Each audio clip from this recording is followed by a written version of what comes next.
오늘 우리에게 주시는 하나님의 말씀 이사야 3장 1절부터 26절까지 말씀입니다. 이사야 3장 1절부터 26절까지 말씀 이제 봉독하겠습니다. 하나님의 말씀 경청하십시오. 주 만군의 주님께서 예루살렘과 유다에서 백성이 의지하는 것을 모두 없애실 것이다. 그들이 의지하는 모든 빵과 모든 물을 없애시며 용사와 군인과 재판관과 예언자, 점쟁이와 장로, 50부장과 귀족과 군 고문관, 능숙한 마술사와 능란한 요술쟁이를 없애실 것이다. 내가 철부지대를 그들의 지배자로 세우고 어린 것들이 그들을 다스리게 하겠다. 백성이 서로 억누르고 사람이 서로 치고 이웃이 서로 싸우고 젊은이가 노인에게 대들고 천한 자가 존귀한 사람에게 예의 없이 대할 것이다. 한 사람이 제 집안의 한 식구를 붙잡고 너는 옷이라도 걸쳤으니 우리의 통치자가 되어다오. 이 폐허에서 우리를 다시 일으켜다오 하고 부탁을 하여도 바로 그날에 그가 큰 소리로 부르짖을 것이다. 나에게는 묘안이 없다. 나의 집에는 빵도 없고 옷도 없다. 나를 이 백성의 통치자로 세우지 말아라. 드디어 예루살렘이 넘어지고 유다는 쓰러진다. 그들이 말과 행동으로 주님께 대항하며 하나님의 영광스러운 현존을 모독하였기 때문이다. 그들이 안색이 자신들의 죄를 고발한다. 그들이 소돔과 같이 자기들의 죄를 드러내놓고 말하며 숨기려고 하지도 않는다. 그들에게 화가 미칠 것이다. 그들은 스스로 재앙을 불러들인다. 의로운 사람에게 말해야 하여라. 그들에게 복이 있고 그들이 한 일에 보답을 받고 기쁨을 누릴 것이라고 말하여라. 악한 자에게는 화가 미칠 것이다. 재난이 그들을 뒤덮을 것이다. 그들이 저지른 그대로 보복을 받을 것이다. 아이들이 내 백성을 억누르며 여인들이 백성을 다스린다. 내 백성아, 내 지도자들이 길을 잘못 들게 하며 가야 할 길에서 벗어나게 하는구나. 주님께서 재판하시려고 법정에 앉으신다. 그의 백성을 심판하시려고 들어오신다. 주님께서 백성의 장로들과 백성의 지도자들을 세워놓고 재판을 시작하신다. 나의 포도원을 망쳐놓은 자들이 바로 너희다. 가난한 사람들을 약탈해서 너희 집을 가득 채웠다. 어찌하여 너희는 나의 백성을 짓밟으며 어찌하여 너희는 가난한 사람들의 얼굴을 마치 맷돌짓 하듯 짓뭉갰느냐. 만군의 하나님이신 주님의 말씀이다. 주님께서 말씀하신다. 시온의 딸들이 교만하여 목을 길게 빼고 다니며 호리는 눈짓을 하고 다니며 꼬리를 치고 걸으며 발목에서 잘랑잘랑 소리를 내는구나. 그러므로 나 주가 시온의 딸들 정수리에 딱지가 생기게 하며 나 주가 그들의 하체를 드러낼 것이다. 그날이 오면 주님께서는 여인들에게서 발목 장식, 머리 망사, 반달 장식, 귀고리, 팔찌, 머리쓰개, 머리장식, 발찌, 허리띠, 향수병, 부적, 가락지, 코걸이, 고운 옷, 겉옷, 외투, 손지갑, 손거울, 모시옷, 머리수건, 너울들을 다 벗기실 것이다. 그들에게서는 향수 내음 대신 썩은 냄새가 나고 고운 허리띠를 띠던 허리에는 새끼줄이 감기고 곱게 빗어 넘기던 머리는 다 빠져서 대머리가 되고 고운 옷을 걸치던 몸에는 상복을 걸치고 고운 얼굴 대신에 수치의 자국만 남을 것이다. 너를 따르던 남자들이 칼에 쓰러지며 너를 따르던 용사들이 전쟁터에서 쓰러질 것이다. 시온의 성문들이 슬퍼하며 곡할 것이요 황폐된 시온은 땅바닥에 주저앉을 것이다. 아멘.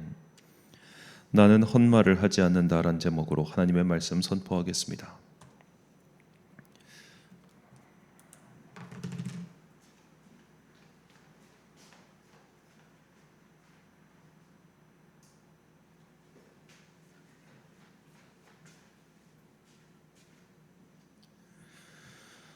노래든 글이든 기승전결의 순서를 따릅니다.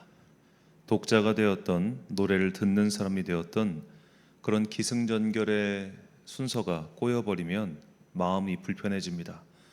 예상 외의 사태가 일어났기 때문에 그것 자체를 즐길 수 있는 사람은 매우 드물죠. 대부분 불편해지는 겁니다. 그래서 영화를 만들 때 그 공식 같은 게 다들 있다고 하더군요. 결국에는 이제 비슷한 것들이 반복되는 것도 분명히 있지만 비슷한 것이 반복되는 이유는 그만큼 사람들이 그런 것을 익숙해하기 때문입니다. 익숙한 것에서 벗어나면 처음에는 놀랐다가 나중에는 불쾌해질 수도 있기 때문이죠. 그러나 글이나 노래를 창조하는 사람들은 의도적으로 그런 불편함을 연출할 때가 있습니다. 바로 이목을 집중시키기 위해서입니다. 노래로 예를 들자면 노래가 시작하자마자 하이라이트 부분이 연주가 되는 경우죠. 보통은 잔잔하게 시작했다가 하이라이트 부분에서 쫙 올라감으로써 이 곡이 말하고자 하는 것을 집중시키는 역할을 하는데 아예 처음부터 하이라이트를 연주를 해가지고 사람들로 하여금 깜짝 놀라게 만드는 겁니다. 그렇게 해서 이목을 확 집중시키는 격이죠. 글로 예를 들자면 아마 알베르트 까뮈의 이방인의 첫 구절이 가장 좋은 예가 될 듯합니다. 오늘 엄마가 죽었다. 아니 그게 어제였나 잘 모르겠다. 자, 이 책이 1942년 발표한 작품이니 벌써 80년이 지났는데요. 그런데 이 작품 하나로 까뮈는 20대부터 가장 유명한 소설가이자 노벨 문학상 후보에 올랐고 44살 젊은 나이에 노벨 문학상을 수상하였습니다. 이렇게 글의 첫 문단부터 사람들의 예상을 깨버리는, 어찌 보면 다른 글에서는 하이라이트라고 할 수 있는 부분을 초반에 전개함으로써 읽는 사람들로 하여금 도대체 이 뒤에 어떤 이야기가 나올지 궁금하게 만드는 그런 효과가 있다는 겁니다.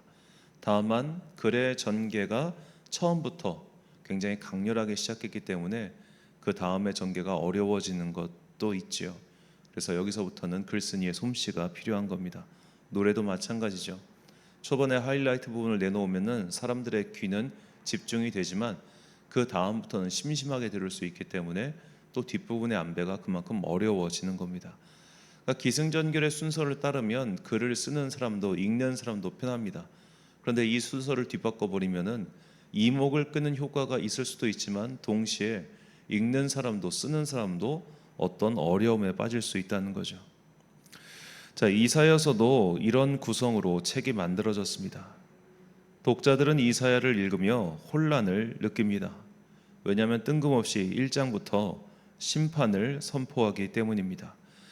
예루살렘의 멸망, 시온의 타락을 말하면서 1장부터 5장까지 마치 곡의 하이라이트가 시작되듯이 초반에 너무 강렬한 메시지들이 연이어 등장하기 때문에 독자들은 도대체 이런 이야기를 왜 시작하고 있나, 뭔가 좀 기승전결이 있거나 배경 설명이 있거나 이야기가 이어져야 되는데 갑자기 심판부터 선포되니까 사람들이 당황하는 거예요. 자, 예를 들어 우리가 출애굽기를 읽으면은 이스라엘 민족에 대한 심판의 말씀이 당연하게 느껴질 겁니다. 왜냐하면은 그동안 그들이 해온 일이 있기 때문이죠. 얘네들이 이렇게 해내가지고 하나님께서 분노하시고 거기에 심판을 하셨다, 이야기가 성립이 되는데 이사야서는 대뜸 심판부터 선포를 해버리니까 적어도 이 글의 배경을 알고 있지 않거나 혹은 이 책 전체의 내용을 알지 못하는 사람에게는 굉장히 당혹스러울 수 있다는 겁니다. 자, 그렇다면 우린 여기서 궁금한 질문을 던져봐야죠. 어째서 저자는 대뜸 심판부터 선포하는 것일까요? 어째서 저자는 자기 나라, 자기 민족임에도 불구하고 어떠한 고민이나 괴로움 없이 분노와 심판을 외치는 것일까라는 그런 질문을 던져봐야 됩니다. 그리고 독자들은 마침내 깨닫게 됩니다. 아, 그만큼 하나님께서 분노하셨구나. 기승전결의 과정을 건너뛰고 설명을 생략하고 그냥 결론을 냅다 지를 만큼 하나님께서는 이 작금의 상황을 심각하게 보시는구나. 이것이 이사야가 하고자 하는 말이구나 라는 것을 깨닫게 되는 것이죠. 그만큼 강렬하게 포문을 열었고, 글의 포문을 열었고, 독자들은 이 책을 통해서 이 말씀을 하시고자 하는 것을 깨닫게 되는 겁니다. 그래서 이사야 읽기는 그 분량도 매우 많아서 쉽지 않지만 상황, 배경을 이해해야 하고 때로 또 배경을 초월하는 말씀이 나오기도 하기 때문에 이 책 읽기가 쉽지는 않습니다. 자, 하나님께서는 예루살렘과 시온이 온통 악인들 투성이며 내가 그것을 심판하겠다고 선포하십니다. 본문 13절과 14절 말씀. 여호와께서 변론하러 일어나시며 백성들을 심판하려고 서시도다.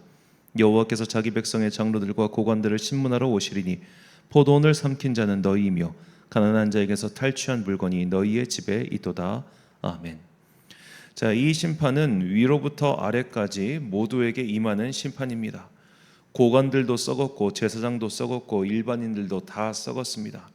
윗물이 맑지 않으니 아랫물도 매한가지가 되었습니다. 나보다 위에 놈들도 나쁜 짓 하고 다니는데 나라고 못할 게 뭐가 있어? 라는 식으로 악이 위로부터 아래까지 흐르고 있었습니다.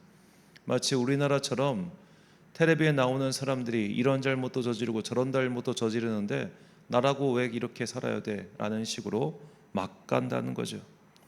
그래서 시온의 딸들, 즉 일반인들도 모두 같은 생각과 같은 행동을 하고 있었습니다. 그러니까 이 심판을 오해하면 안 되는 것이 비단 백성들의 고관들이 잘못했기 때문에 그 심판의 여파를 아랫사람들도 받게 되었다, 이게 아닙니다. 모두가 한결같아졌습니다. 자, 윗물이 맑지 않아도 아랫물이 맑으면 됩니다. 윗물이 맑지 않아도 아랫물에 있는 사람들이 그 위에 더러운 것들 모두 걸러내고 자기들이라도 깨끗하게 살면 됩니다.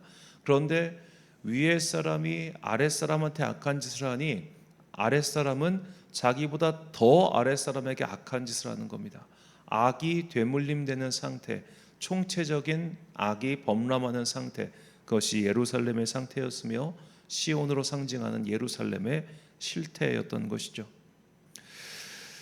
자, 여기서 이제 오늘 본문을 보면 시온의 딸들, 앞으로 우리가 많이 보겠지만 시온의 딸들, 예루살렘의 딸들이라고 하는 여성형 표현이 많이 등장합니다. 이것은 여성들이 타락했다, 그런 의미가 아니라, 자, 성경은 하나님의 짝으로서 이스라엘을 이제 대치시키는데, 그래서 이스라엘을 여성으로 표현하는 경우가 많습니다. 자, 위로부터 아래까지 모두에게 공평하게 너희들이 한 일대로 심판이 임할 것이다 라고 선지자는 하나님의 말씀을 선포하고 있는 것이죠. 자, 이것은 단순한 경고가 아닙니다. 너희가 계속 이런 식이면 나도 이렇게 할 수밖에 없어 라는 가정을 한 행동이 아닙니다. 이것은 일어날 일입니다. 일어날 수밖에 없는 일입니다. 하나님께서 살아계시기 때문이죠. 자, 올해 우리는 무척이나 더운 여름을 맞이했죠. 통계에 따르면 2018년 이후 최고로 더웠다고 합니다. 이렇게 여름나기가 점점 어려워지는 이유는 명확합니다. 지구 온난화 때문이죠. 북극과 남극의 크기가 확연히 줄어들었습니다. 지구가 점점 더워지고 있다는 증거는 너무나 분명합니다. 그리고 지구가 이렇게 더워지게 된 데에는 인류가 크게 한몫을 했죠. 그 결과 우리가 무더위 속에 살고 있는 겁니다. 우리의 행동이 원인이고 자연의 응답은 결과입니다. 원인이 분명하니 결과도 뚜렷합니다. 하나님의 심판이 이와 같습니다. 심판은 행위에 대한 결과입니다.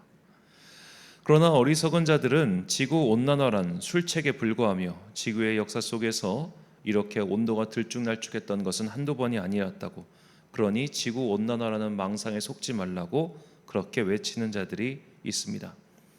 하지만 데이터를 보면 일목요연하죠. 믿음의 영역에서도 어리석은 자들의 행동이 이와 같습니다. 하나님의 심판, 하나님의 행동이 명확한데도 그것을 부정하죠. 그래서 의도적으로 하나님은 없다라고 말하며 자료를 무시하거나 조작하기까지 합니다. 오늘날 적극적으로 무신론을 주장하는 자들이 이렇습니다. 그들의 주장을 잘 살펴보면 그들은 사실 무신론자가 아니라 반기독교 활동가이며 그저 기독교가 싫고 불편해서 무신론을 주장하려는 것뿐이죠. 어리석은 자들의 행동, 어리석은 자들은 결국 원인을 무시하고 그에 따르는 결과도 부정해버립니다. 그래서 성경은 말합니다. 시편 10편 4절, 14편 1절 말씀. 악인은 그의 교만한 얼굴로 말하기를 여호와께서 이를 감찰하지 아니하신다 하며 그의 모든 사상에 하나님이 없다 하나이다.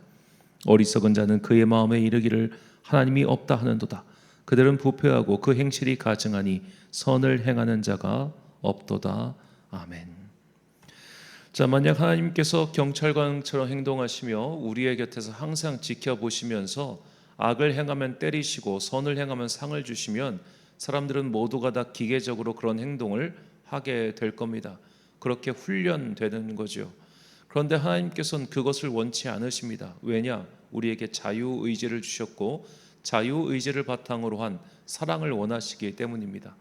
만약 자녀를 키우는데 자녀가 부모의 손찌검이 무서워가지고 부모의 말을 듣는 척만 하고 그 마음속에선 딴 생각을 하고 있다면 그 부모는 자녀를 정말 기뻐하겠습니까? 그 행동을 보면서 그걸 다 알고 있다면 하나님께서는 우리의 진실한 사랑, 즉 우리의 내면의 완전한 복종과 순종과 사랑과 헌신을 요구하시기 때문에 우리에게 강제적으로 그것을 뒤집어 씌우시는 게 아닙니다. 자유의지를 주셨습니다. 선택할 수 있게 하셨습니다. 그러나 너희가 선택에 따른 결과, 그 책임까지도 지게 하셨습니다. 자녀를 키울 때 너의 행동에 대한 책임, 그것은 너의 몫이다. 이것을 분명하게 가르쳐 주는 것처럼 하나님께서는 심판을 통해서 우리에게 그것을 가르쳐 주시는 것이죠. 그러므로 하나님의 심판이란 결국 인류가 행한 죄의 결과임을 우리는 알고 있죠. 그런데 이것을 의도적으로 무시하는 자들이 있는 겁니다. 의도적으로 데이터를 조작하고 의도적으로 그것을 보지 않습니다. 그러면서 하나님은 없어. 왜냐하면 내가 지금 당장 악을 행해도 어떠한 심판도 나에게 오지 않기 때문이다 라면서 이렇게 악을 일삼는 자들이 있죠. 그러나 노자의 말처럼 하늘의 그물은 성글지 않습니다. 그래서 거기서 빠져나갈 자가 없는 것이죠. 반드시 하나님께서는 악인들의 행동에 대하여서 그 행동에 책임을 지게 하십니다. 마치 우리가 이 지구를 살아가면서 인류가 한 행동에 대해서 지금 책임을 지고 있듯이 말이죠. 하나님께서 살아계시기 때문에 악한 자들에게는 심판이, 의로운 자들에게는 상이 있는 것이 당연한 겁니다. 자, 그렇기 때문에 하나님을 믿는 사람들, 하나님께서 살아계심을 신뢰하는 사람들, 하나님께서 살아계시다는 것을 도저히 부정할 수 없는 그런 지혜로운 사람들은 다음과 같이 그들의 삶의 행동 방향을 결정하게 되죠. 로마서 16장 19절 말씀입니다. 너희의 순종함이 모든 사람에게 들리는지라. 그러므로 내가 너희를 말미암아 기뻐하노니 너희가 선한 데 지혜롭고 악한 데 미련하기를 원하노라. 아멘. 사랑하는 천안 광성교회 성도 여러분, 그리고 이 새벽을 함께 깨우고 계신 귀한 주님의 자녀 여러분, 하나님은 헛된 말을 하지 않으십니다. 하나님께서 말씀하신 일들은 다 이루어졌고 이루어지고 있으며 또 이루어질 것입니다. 그러니 악한 자들, 어리석은 자들처럼 하나님은 없어, 성경은 거짓말이야, 이런 일들은 이루어지지 않아라며 고개를 돌리지 마십시오. 이것은 마치 지구온난화란 거짓말이야 라며 현실을 외면하려는 일부 어리석은 자들과 다를 바 없는 행동입니다.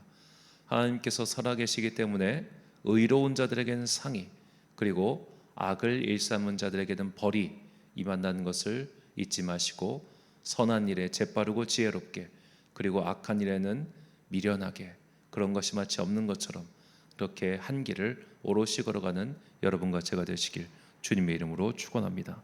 기도하겠습니다. 사랑과 은혜가 풍성하신 아버지 하나님, 하나님께서는 헛말을 하지 않으십니다. 하나님께서 하신 말씀은 반드시 이루어졌으며 또한 이루어질 것을 믿습니다. 하나님께서 살아계시다는 것, 그리고 살아계신 하나님께서 우리에게 계시의 말씀인 성경을 주셨다는 것, 우리가 이 두 가지를 굳게 신뢰하며 선한 데는 지혜롭고 악한 데는 미련한 자들이 되게 하여 주옵소서. 이제 여름 무더위에 막바지입니다. 이 마지막 무더위를 지나는 우리에게 성령의 뜨거운 은혜를 내려주사 가을의 풍성함을 대비하는 슬기로운 자들 되게 하여 주옵소서. 날마다 살아가는 모든 순간마다 주님의 은총을 깨닫고 살아가기를 간절히 소망하오며 이 모든 말씀 우리 구주 예수 그리스도의 이름으로 기도드립니다. 아멘. 오늘의 기도 제목입니다. 악을 행하면 하나님의 심판이 따라옵니다. 선을 행하면 하나님의 은총이 따라옵니다. 이것은 자연의 법칙처럼 변하지 않습니다. 선한 데는 지혜롭고 악한 데는 미련하라는 말씀을 내 삶 속에서 구체적으로 어떻게 적용할지를 묵상하십시오. 오늘 주신 기도의 제목 가지고 기도와 묵상에 힘쓰는 하루 되시길 바랍니다. 기도하겠습니다.